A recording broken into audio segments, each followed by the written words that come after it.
Good morning and welcome to NAGA's latest market update. It's Wednesday the 13th of January, and although volatility might have slowed down for a few different asset classes as the markets await Joe Biden's inauguration to become the United States president this time roughly next week, we have the key US retail sales data to come out for on Friday. Make sure you watch out for the webinars on the upcoming events. But we still have volatility in the likes of Bitcoin, and what I'm going to talk to you about today for a little bit of a different theme is Twitter and social media feeds. So Twitter shares, since those US protests that took place last Wednesday, we have seen over 5 billion at one point lost from the Twitter market value. As you all know, the president of the United States, Donald Trump, has been banned from Twitter, but we also see a lot of eyes that are now on the social media feeds. What else are they going to do to be able to take away hateful messaging or any messaging that could incite violence? What KYC or what other procedures can they put into the back-end systems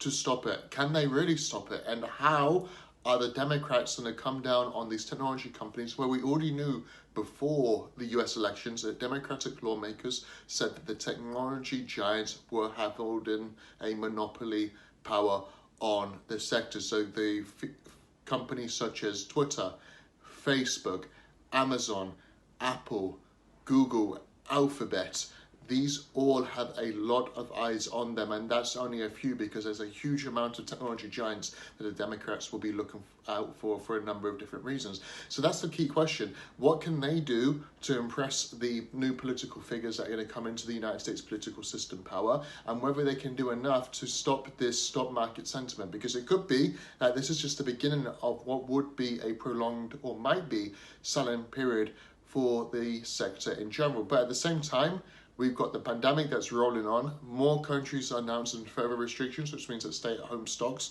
should remain in favour. So that's going to be a bit of tug of war there. You've got the political agenda. You've also got the real agenda, which is that we all have to stay at home anyway, so investors love tech. That's it for me today, guys. That's a really interesting discussion to have. What do you think about tech stocks? Let me know in the comments. Do you think the technology sector will continue to prevail in 2021, or will it be caught from all of the political agendas? Please let me know. Thank you very much for watching, and do not forget to subscribe to NAGA's social media channels for the latest news, analysis, and updates. Thank you.